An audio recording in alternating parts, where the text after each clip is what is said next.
ప్రభు మన కోసం అంటే ఏమిచ్చాడు అనే దాని గురించి కొంచెం ధ్యానిద్దాము.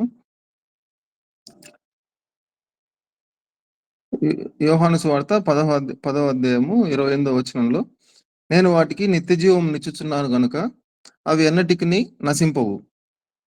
ఎవడును వాటిని నా చేతిలో నుండి అపహరింపడు" అనుంటుంది.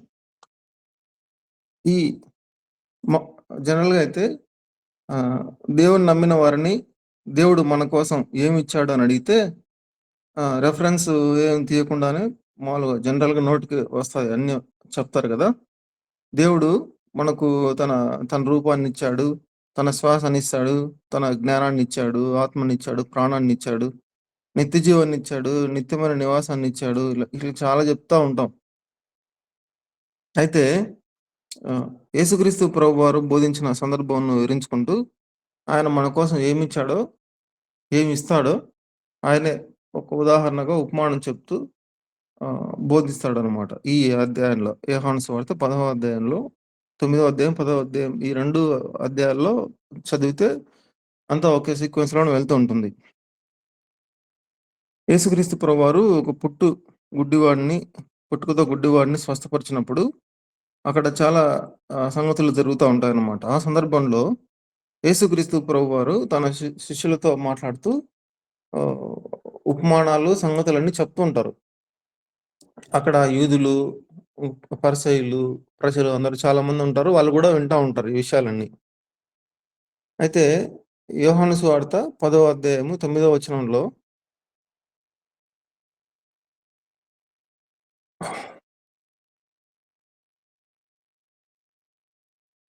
"నేనే ద్వారమును, నా ద్వారా ఎవడైనా లోపల ప్రవేశించిన యెడల వాడు లోపలికి పోవచ్చు, బయటికి వచ్చుచు మేత మేయుచుండును" అని ఉంటుంది. కాపరి గొర్రెలను తోలుకొని వెళ్లి ఒకవేళ దొడ్డిలో తోలితే అక్కడ వాటికి రక్షణ ఉంటుందన్నమాట. బయట ఉన్నాయనుకోండి, ఏ కుక్కలో, నక్కలో, తోడేల్లో, క్రూర మృగాల వలన వాటికి ప్రాణహాని ఉంటుందన్నమాట. కాబట్టి యేసుక్రీస్తు ప్రభు ద్వారా మనం రక్షించబడినప్పుడు ఆయన మందలోనికి అంటే సంఘంలోనికి చేర్చబడి ఆయన కాపుదలలో ఉంటాం మనం. మందలో ఉన్న గొర్రెలను కాపరి రోజు చూస్తూ ఉంటాడు కదా! వాటి ఆరోగ్యం ఎట్లా ఉంది? ఏవి తింటున్నాయి? ఏవి సరిగ్గా తినడం లేదు? ఏమన్నా గొర్రెలు వాటిలో ముల్లులేమన్నా గుచ్చుకున్నాయా? కుంటుతూ ఉన్నాయా? ఇంకా ఏమన్నా వేరే గొర్రెలేమన్నా పోట్లాడుతూ ఉన్నాయా? ఏమన్నా బలహీనంగా ఉన్నాయా? ప్రతి ఒక్క వాటిని కాపరి పరిశీలిస్తుంటాడనమాట. తన మందలో ఎన్నైతే పశువులున్నాయో, గొర్రెలున్నాయో వాటి సంగతులు ఎట్లున్నాయి? ఆరోగ్యం ఎట్లుందనేది గమనిస్తా ఉంటాడు. అంటే కాపరి మన ప్రవర్తన ఎట్లా ఉంది? అనేది గమనిస్తా ఉంటాడు మొత్తం. ఒకవేళ ముల్లు గుచ్చుకొనుంటే వాటిని తీయడం గానీ, ఆరోగ్యం బాలేకపోతే డాక్టర్‌ను పిలిపించి ఇంజెక్షన్ ఏయించడం, వీటికి ఇవ్వాల్సిన ట్రీట్‌మెంట్ వాటికి ఇప్పిస్తా ఉంటాడు.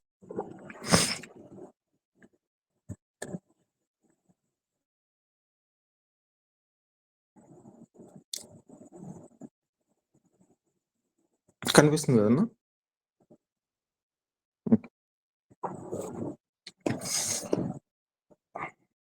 అంటే మందలో చేర్చబడిన మనము బలహీనంగా ఉంటే, దేవుడు మనకెలాంటి వాక్యం చేత నింపి నడిపించాలో అలా నడిపిస్తాడనమాట. ఒకవేళ మనం మందలో లేకుండా బయట ఉన్నప్పుడు, మనంతకు మనమే పోరాడుకోవాల్సొస్తుంది. కానీ, మనం సంఘంలో అంటే, మన సంఘంలో ఉంటే దేవుడే మన పక్షానుండి పోరాటం చేస్తాడనమాట. అంటే, మందలో ఉంటే మనకు ఆయన కాపుదలనేది దయచేస్తాడు. అలాగే యోహాను సువార్త 10వ అధ్యాయం 11వ వచనంలో ఉంటది. "నేను గొర్రెలకు మంచి కాపరిని. మంచి కాపరి గొర్రెల కొరకు తన ప్రాణమును పెట్టును." గొర్రెల కాపరులు ఎవరైనా ఆహ్, తమ గొర్రెల కోసం ప్రాణం ఇచ్చి వాటిని కాపాడుకోవడం ఏమైనా చూసారా? ఎప్పుడైనా న్యూస్‌లో ఏమైనా అట్లా వినుంటారా? జనరల్‌గా గొర్రెల కాపరులు ఖచ్చితంగా వాటి మీద శ్రద్ధ ఉంటుంది. వాటి కోసం చాలా కష్టపడతారు. అంటే సంపాదన కోసం అన్నమాట. కానీ వాటి కోసం ప్రాణం ఇచ్చేంతగా కష్టపడే వాళ్ళు ఎవరైనా చూసారా? మేపుతా ఉంటారు మామూలుగానే. కాపలా ఉంటారు. వాటి బాగోగులు జూస్తారు. నడవలేని పిల్లలను ఎత్తుకొని భుజాల మీద వేసుకొని నడుస్తా ఉంటారు. వైద్యం చేయిస్తారు ఏదైనా బాలేకపోతే. ఇంజెక్షన్స్ వేయిస్తా ఉంటారు. అవి ఎవరి పొలంలోనైనా పడి మేసి పంట నష్టం కలిగించాయనుకోండి, వాటి వలన ఇతరులకేమన్నా నష్టమేమన్నా కలిగితే వాటిని వీళ్ళు డబ్బులు కట్టి, నష్టపరిహారం కట్టి చేస్తా ఉంటారు. ఎందుకు ఒకవేళ ఈ గొర్రెలన్నీ ఎందుకట్లా చేస్తాయి? పక్కన వాళ్ళ పొలంలో పడి ఎందుకు తింటాయంటే వాటికేమన్నా తెలుసా మామూలుగా? ఏం తెలీదు గదా! వాటికి తెలియకనే ఆ పొలంలో పడి మేయకూడదు.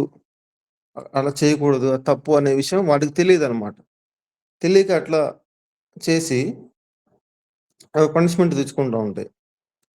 అట్లా అలా వెళ్ళాయనుకోండి, ఏమైనా తెలియని గొర్రెలు ఈ మందలో నుంచి తప్పిపోయి ఎక్కడన్నా పక్కన వేరే పంట పొలాల్లోకెళ్ళాయనుకో, ఆటిని ఆ పంట పొలాల యజమానులు చూసారనుకోండి, వాటిని కట్టేస్తారు గదా!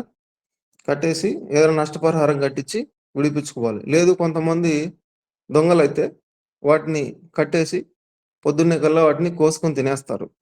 లేకపోతే ఈ కటికవానికో అమ్మేస్తారనమాట. ఇట్లా చేస్తా ఉంటారు. ఎక్కడైనా జనరల్‌గా అలానే జరుగుతా ఉంటది. అంటే మనుషులకు గూడా ఇట్లానే జరుగుతుందంటే, ఇది ప్రపంచం మొత్తం ఇలానే జరుగుతుంది గాబట్టి, మనుషులకు గూడా సేమ్ అదే విధానమే జరుగుతా ఉంది. అంటే గొర్రెలు ఏం తెలియకుండా వాటికేం తెలీదనమాట. చట్టాలు ఇవన్నీ ఏం తెలీదు. కాబట్టి ఏది తప్పు, ఏది ఒప్పు అనే విషయం తెలీదు. తెలియక అజ్ఞానంతో అవి వెళ్లి పొలంలో పడి మేస్తాయన్నమాట. వాటికి తప్పు, ఒప్పు అనే విషయం తెలీదు గదా!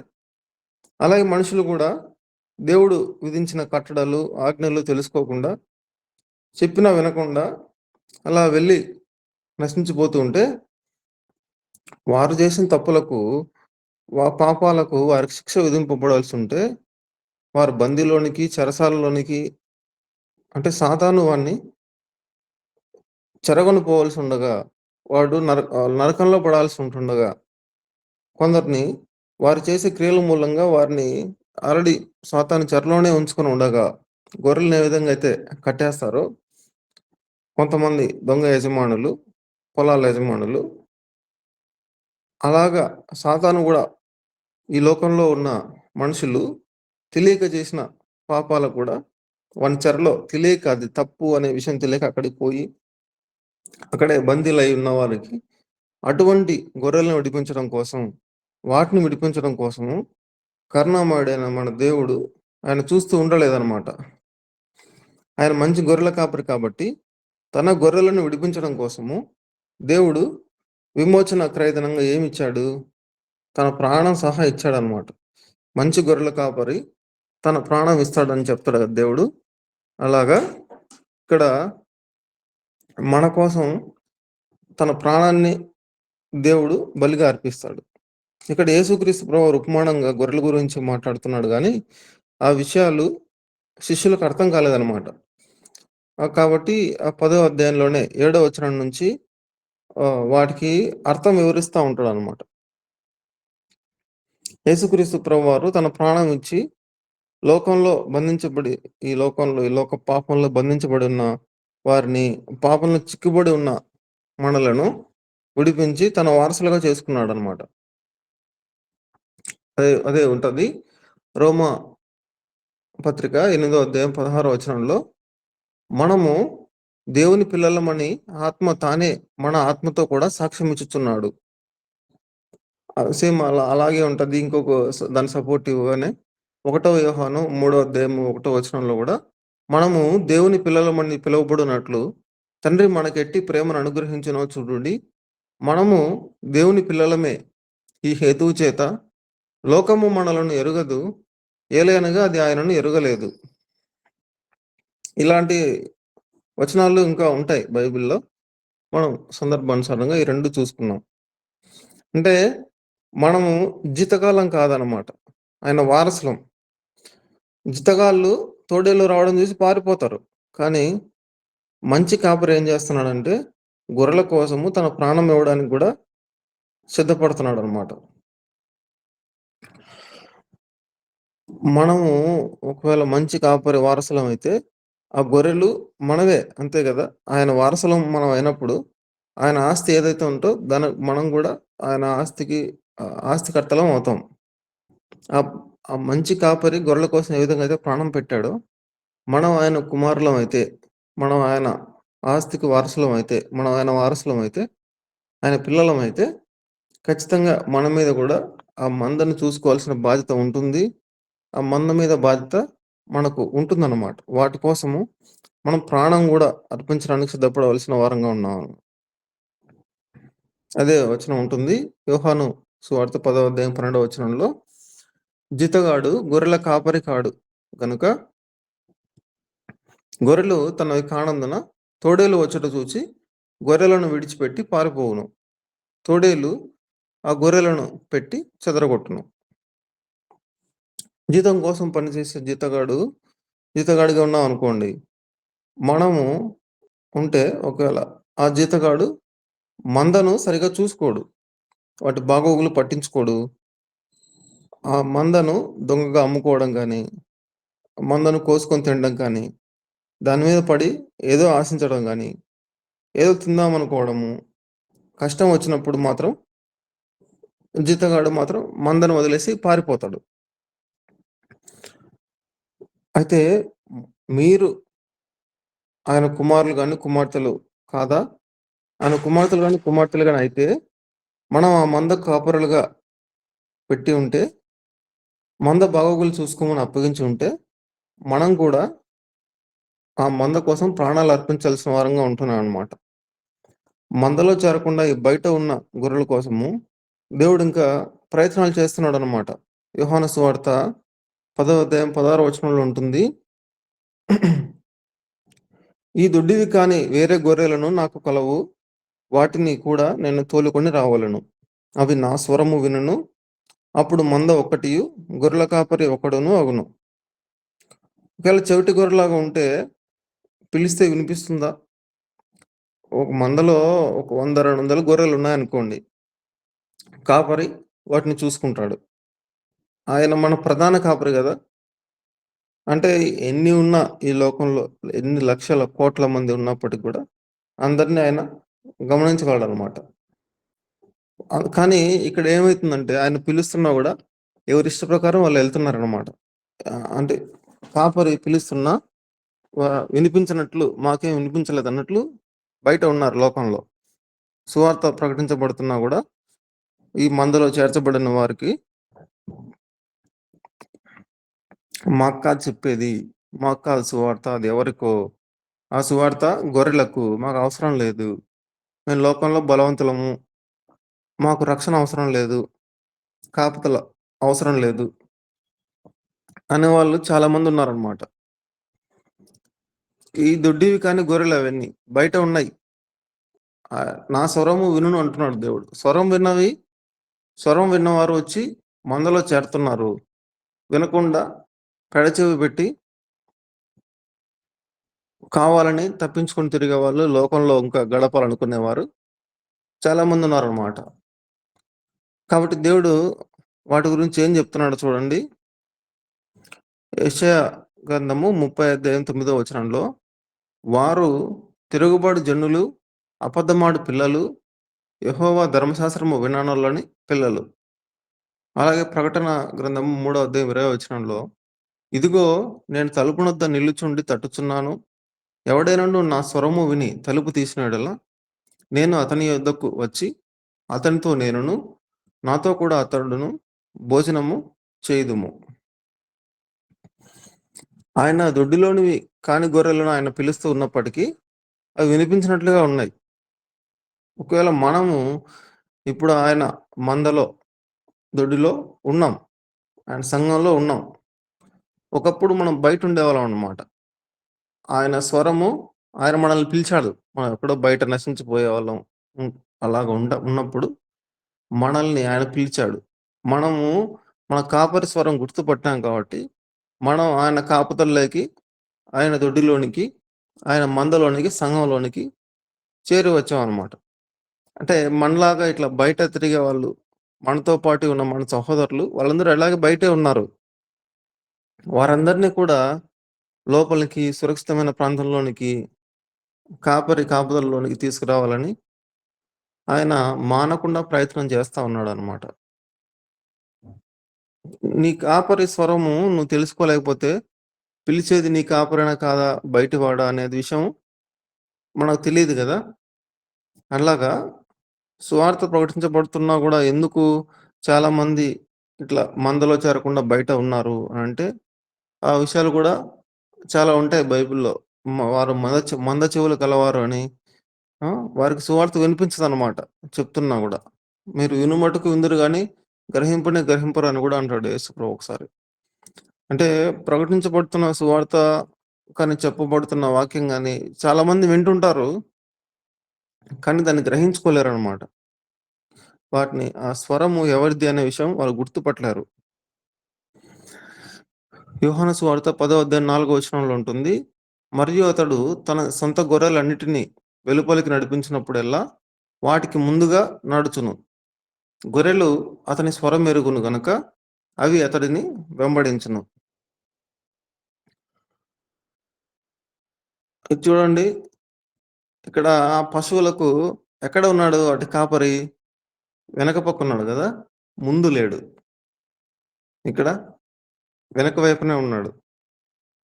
కానీ గొర్రెలకు చూడండి ఎక్కడుంటాడు? ముందు ఉంటాడు కాపరి.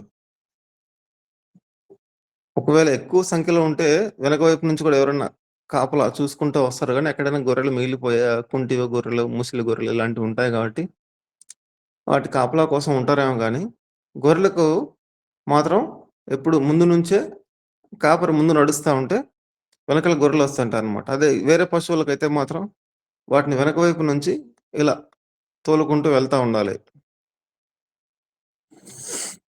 అంటే గొర్రెల కాపరి వెనక నుంచి తోలుతూ ఉన్నాడనుకోండి, అవి ఎటు వెళ్ళాలో వాటికి తెలీదనమాట. మంచి గొర్రెల కాపరి ఎలా ఉంటాడు? ఈ వచనంలో చెబుతున్నాడు గదా! మంచి గొర్రెల కాపరి మందకు ముందు ఉండి, అవి ఎటు వెళ్ళాలో, ఎటు వెళ్ళకూడదో కంట్రోల్ చేస్తుంటాడనమాట. గొర్రెల కాపరి వెనుక ఉన్నాడనుకోండి, వాటికి దారి చూపించేవాడు లేడు. అవి ఎటు పడితే అటు వెళ్తాయి. ఎవరో ఒకళ్ళ పొలంలో పడతాయి. వాటికి శిక్ష వస్తుంది. అంటే కాపరి లేడు వాటికి. వాటికి చెప్పేవాళ్ళు లేరు. మంచి కాపరైతే వాటిని సరైన క్రమంలో, సరైన దారిలో నడిపిస్తాడనమాట. అంటే మనం తప్పులు చేయకుండా ఉండాలంటే, మనం పాపాలు చేయకుండా ఉండాలంటే, మన కాపరి, మన రక్షకుడు ఆయన. అంటే మనం ఏ దారిలో వెళ్ళాలనే విషయం ఆయన చెప్తేనే, ఆయన చూపిస్తేనే మనకు తెలుస్తుందనమాట. ఆయన ఎక్కడ నడుస్తా ఉంటే, మనం అక్కడ నడుస్తా ఉంటాం. మనం ఆయన మందలో ఉంటే, మనం ఆయన్ని వెంబడిస్తాం. అలా వెంబడించకుండా బయట ఏదన్నా ఇంకొక వైపు వెంబడిస్తున్నామంటే, మనం వేరే కాపరిని ఫాలో అవుతున్నామని అర్థం అనమాట. మనం మంచి కాపరిని వెంబడిస్తే అంటే మనం వేగంగా వెళ్ళాలా? నిదానంగా వెళ్ళాలనా? లేదంటే ఏ దారిలో వెళ్ళాలి? ఎలాంటి నిర్ణయం తీసుకోవాలి? మనం ఎక్కడికెళ్ళాలి? ఎంతసేపు ఉండాలి? ఎవరితో మాట్లాడాలి? ఏం మాట్లాడాలి? అంటే ప్రతి విషయంలోనూ దేవుడు మనకు కాపుదల ఇస్తాడు, నడిపింపిస్తాడు. ప్రతి విషయంలోనూ దేవుడు ఆ విధంగా చేస్తాడనమాట. గొర్రెలు అతని స్వరం ఎరుగును గనుక అతన్ని వెంబడించును అని ఉంది గదా! ఇక్కడ మనం ఒక విషయం గుర్తుపెట్టుకోవాలనమాట. మనల్ని నడిపించేది ఆయన స్వరమా కాదా అనే విషయం మనం తెలుసుకోగలగాలి. మనం ఏది పడితే అది చేసి, ఎలా పడితే అలా ప్రవర్తించి, మనం నేను ఆయన స్వరం విన్నాను. ఆయనే నన్ను నడిపిస్తున్నాడు అని ఆ దారి గుండా నడిస్తే, ఆ భ్రమపరిచే ఆత్మ చెప్పినట్లు నడుచుకొని, కాపరి స్వరం కాకుండా దొంగ స్వరం విని నడుచుకుంటే మాత్రం మనము నాశనానికి వెళ్తామనమాట. మనకు ఆయన రక్షణనిచ్చాడు. మనం నశించిపోకుండా లోకంలో పాపంలో చనిపోయే వారంగా ఉండకుండా రక్షణ ఇచ్చాడనమాట. గొర్రెలను దొడ్డిలో చేర్చినట్లు మనలను సంఘంలో చేర్చాడు. కాపుదల ఇస్తా ఉన్నాడు. ఇన్ని చేసినప్పటికీ గూడా యోహాను సువార్త 10వ అధ్యాయం 24, 25 వచనాల్లో ఉంటుంది. యూదులకు యూదులు ఆయన చుట్టూ పోగయి, ఎంతకాలము మమ్మను సందేహపెట్టుదువు? నీవు క్రీస్తు అయితే మాతో స్పష్టముగా చెప్పుమనిరి. అందుకు యేసు, మీతో చెప్పితిని గాని మీరు నమ్మరు. నేను నా తండ్రి నామమందు చేయుచున్న క్రియలు నన్ను గూర్చి సాక్ష్యమిచ్చుచున్నవి అని అంటున్నాడు. అంటే ఇంతవరకు మనం వివరించుకున్నాం గదా! యోహాను సువార్త 10వ అధ్యాయం స్టార్టింగ్ నుంచి వీటి గురించే ఉంటదనమాట. ఆ మంద గురించి. అంతకు ముందు గూడా యేసుక్రీస్తు ప్రభువారు అనేక అద్భుతాలు జేసుంటారు. అనేక ఉపమానాలు, సూచక్రియలు చేస్తూనే ఉన్నారు గదా! అందరూ జూస్తుంటారు ప్రజలు. అనేక స్వస్థతలు జేస్తా ఉంటారు. అన్నీ చేస్తున్నా, అన్ని వివరంగా వివరిస్తున్నప్పటికీ గూడా, "నీవు క్రీస్తువా? డైరెక్ట్‌గా చెప్పు. ఏ విషయం చెప్పు. మాకు అర్థం గావడం లేదు. క్లారిటీగా చెప్పు. స్పష్టంగా చెప్పు" అని అడుగుతా ఉన్నారనమాట ఇక్కడ యూదులు ఆయన చుట్టూ వచ్చి. అప్పుడు యేసుప్రభు అంటున్నాడు, "నేను మీకు ఆల్రెడీ చెప్పాను. మీరు నమ్మలేదు. నేను చెప్పిన దాన్ని బట్టి కాకుండా, నేను నా తండ్రి వలన అద్భుతాలు చేస్తున్నాను గదా! మీరు కూడా చాలామంది జూసారు. అయినా నమ్మరు వాటిని. కుంటివారు నడుస్తున్నారు. గుడ్డివారు చూస్తున్నారు. దెయ్యం పట్టినవారు, కుష్ఠరోగులు, చనిపోయిన వారు లేపబడుతున్నారు. అన్నీ జూస్తున్నారు. మళ్ళీ మీరు "నీవు క్రీస్తువా?" అని అడుగుతున్నారు అని అంటున్నాడు.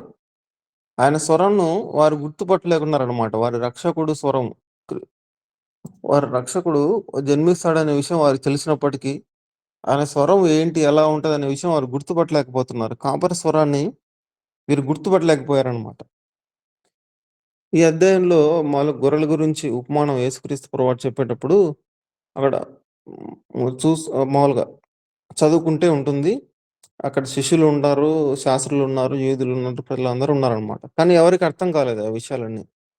అందుకోసం ఆ ఉపమానాన్ని మళ్ళీ దానికి వివరణ కూడా ఇస్తాడు దేవుడు. అప్పుడు శిష్యులకు అర్థమవుతుంది. కానీ మిగతా వాళ్ళకి ఎవరికీ అర్థం కాదనమాట. ఒకసారి ఆ వచనం కూడా చదువుకుందాం. యోహాను సువార్త 10వ అధ్యాయము 20, 21, 31, 39 ఈ వచనాలన్నీ చదువుకుంటే అందులో ఉంటుందనమాట. వారిలో అనేకులు "వాడు దయ్యము పెట్టినవాడు, వెర్రివాడు" అన్నారంట. మరికొందరు "ఇవి దయ్యము పెట్టిన వాని మాటలు కావు. దయ్యము గుడ్డివారి కన్నులు తెరవగలదా" అనిరి. యూదులు ఆయనను కొట్టవలెనని మరల రాళ్ళు చేత పట్టుకొనగా ఉంటది. ఇంకో 39 వచనంలో వారు మరల ఆయనను పట్టుకొన చూచిరి గాని, ఆయన వారి చేతి నుండి తప్పించుకొని పోయెను. ఇక్కడ కొంతమంది ఏమన్నారంట, "బాగా చెప్పావు నువ్వు" అన్నారంట. కొంతమంది "వీడు వెర్రివాడు" అన్నారంట. కొంతమంది "దయ్యం పట్టినవాడు" అన్నారంట. కొంతమంది ఆయన కొట్టాలని రాళ్ళు తీసుకున్నారంట. కొంతమంది ఆయన పట్టుకొని కొట్టాలని తీవ్రంగా ప్రయత్నాలు చేశారంట. వాస్తవంగా ఇక్కడ జరిగే విషయం ఏంటి అంటే, నేను మంచి కాపరిని, మీకు తోడుగా ఉంటాను, మిమ్మల్ని కాపాడుతానని, రక్షణ ఇస్తానని అంటూ ఉంటే, మాములుగా కొన్ని గొర్రెలు చూడండి ఏదో సరదాగా మనం అట్లా పట్టుకొని వాటిని ప్రేమగా చూద్దామని వెళ్ళాయనుకోండి, అవి మనకు తగ్గడానికొస్తాయి గదా! కొమ్ములతో ఢీ కొట్టడానికి వస్తా ఉంటాయి. మనమేం అనబడలేదనమాట. అవి ఊరికే తమాషాగా అట్లా వచ్చేసి కొట్టేస్తా ఉంటాయి. ఢీ కొట్టడానికి వస్తా ఉంటాయి. అట్లాగా వీళ్ళు ఆయన వారిని దగ్గర చేసుకోవాలని, ప్రేమగా దగ్గర చేర్చుకోవాలని ప్రయత్నం చేస్తుంటే, వారు ఏం చేస్తున్నారంట, "నువ్వు పిచ్చివాడు, నువ్వు వెర్రివాడు, నువ్వు దయ పట్టినవాడు" అంటున్నారంట. రాళ్ళు తీసుకొని కొట్టాలని ప్రయత్నం చేస్తున్నారంట. ఆయన పట్టుకొని కొట్టాలని ప్రయత్నాలు చేస్తున్నారంట. అసలు ఆయన కుమారులం అయితే, మనం ఆయన కుమార్తెలమైతే, మరి మనం కూడా అలాంటి సిట్యుయేషన్స్‌లోకి కొన్నిసార్లు వెళ్తాం అనమాట. అలాంటి పరిస్థితుల్లోకి మనం కూడా కొన్నిసార్లు వెళ్ళాల్సొస్తుంది. కాపరి వీటన్నిటిని ఎదుర్కొంటాడు గదా! వీటన్నిటిని చూసుంటాడు. ఏ గొర్రె స్వభావం ఎలా ఉంటది? ఏది ఎదురు తిరుగుతుంది? ఏది పొడుస్తుంది? హ్మ్. ఇలాంటివన్నీ గమనించుంటాడనమాట. కాపరికి ఆ అనుభవం ఉంది. మనకు కూడా మనం ఆ మందను కాయాల్సొచ్చినప్పుడు, అలాంటి అనుభవం గూడా మనం వెళ్ళాల్సొస్తే, ఖచ్చితంగా వాటిని ఎదుర్కోవడానికి సిద్ధపడి ఉండాలనమాట. అలా అంటారు ఖచ్చితంగా. ఈ మందను కాచేటప్పుడు యేసుక్రీస్తు ప్రభువారిని ఏమైతే అన్నారో, ఇలాంటి మాటలంటారనమాట సువార్త చెప్పాలనుకుంటే. మనం బయటున్న వాటిని పిలవాలనుకుంటే, ఆ పిలిచేటప్పుడు గాని, ఈ విషయాలన్ ఈ విషయాలన్నీ వాళ్ళు బయట ఉన్న వాళ్ళు గూడా అంటారు. "నువ్వు వెర్రివాడవు, నువ్వు పిచ్చివాడవు" అంటారు. కొంతమంది కొట్టడానికి ట్రై జేస్తారు. కొంతమంది మనల్ని పట్టుకొని కొట్టడానికి ట్రై జేస్తారు. కొంతమంది బూతులు తిడతారు. వీటన్నిటిని ఆల్రెడీ అనుభవించినాడనమాట ప్రధాన కాపరి. మనకు ముందుగా వెళ్లి వాటన్నిటిని అనుభవించున్నాడు. ఒకవేళ మనం ఆయన పిల్లలంగా, ఆయన వారసులంగా మనం వాటి మీద బాధ్యత తీసుకుంటే మాత్రం ఖచ్చితంగా ఈ పరిస్థితిలో గుండా మనం వెళ్ళాల్సుంటది. అంటే దేవుడు మన మీద ఆ బాధ్యత గూడా పెట్టాడు. ఆ భారం పెట్టాడనమాట. భారం గూడా మనకే ఇచ్చాడు. అలాగే యోహాను సువార్త 10వ అధ్యాయం 10వ వచనంలో ఉంటుంది. గొర్రెలకు జీవం కలుగుటకు, అది సమృద్ధిగా కలుగుటకు నేను వచ్చితినని మీతో నిశ్చయముగా చెప్పుచున్నాను. మనము సంఘం బయట ఉండి నశించిపోతే అది నశించిపోయినట్లే అంతే. ఇంకెవరికీ తెలియదు. అదే సంఘంలో ఉండి చనిపోతే మాత్రం సమృద్ధి జీవం. సంఘంలో ఉంటేనే సమృద్ధి జీవం. జీవం అంటేనే మరణం కానిది గదా!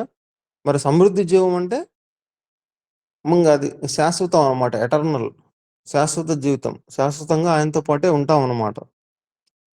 చూడండి, ఈ విషయం 3 సార్లు చెప్తున్నాడు దేవుడు. ఇదే అధ్యాయంలోనే వెంటనే వచనాల్లో యేసుక్రీస్తు ప్రభువారు ఒకసారి చెప్తే అర్థం చేసుకోవడం లేదు వీళ్ళు అని జెప్పేసి, అంటే మందిరంలో ఉన్నవారికి, సంఘంలో ఉన్నవారికి జీవం ఉందని, నిత్య జీవం ఉందని ఆ విషయాలు చెప్తున్నాడు.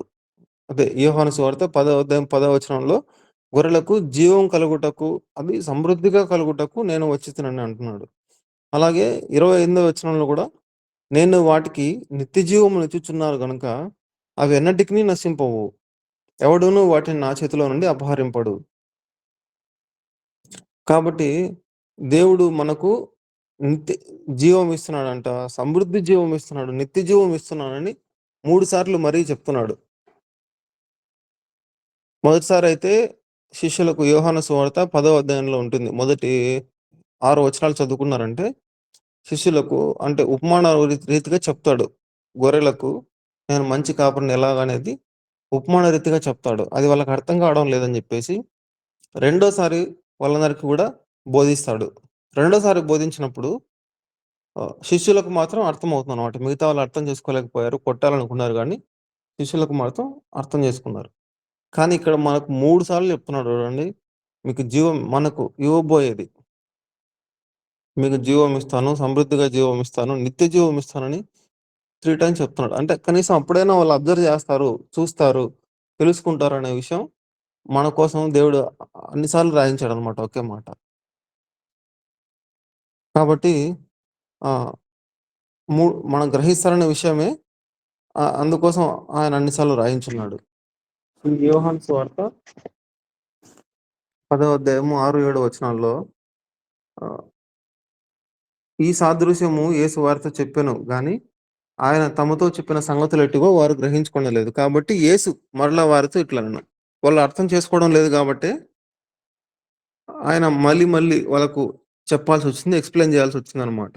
అలాగే మనకు గూడా మనం అర్థం చేసుకోలేమనే ఉద్దేశంతోనే, ఆయన మనకి ఏమిస్తాడో, ఇప్పటివరకు మనల్ని ఎంత కాపాడాడో, ఆ విషయాలన్నీ చెప్తూనే, ఎలాంటి రక్షణ ఇచ్చి నడిపిస్తున్నాడో, ఆ విషయాలన్నీ చెప్తూనే, ఆయన మన కోసం ఏవైతే దాచి ఉంచాడో, ఏవైతే ఇస్తాడో, మనం ఆయన వద్దకెళ్ళినప్పుడు, ఆ విషయాలన్నీ గూడా ఇక్కడ క్లియర్‌గా రాయించున్నాడు. వాటిని మనం అర్థం చేసుకోవడం కోసము మళ్ళీ ఒకటికి 3 సార్లు రాయించున్నాడనమాట. కాబట్టి బయట లోకంలో అయితే ఏమీ లేదు. మొత్తం అంతా దొంగలు, దోచుకునేవారే. సంఘంలో ఉంటే జీవము, అది సమృద్ధి అయిన జీవం అనమాట. నిత్య జీవం.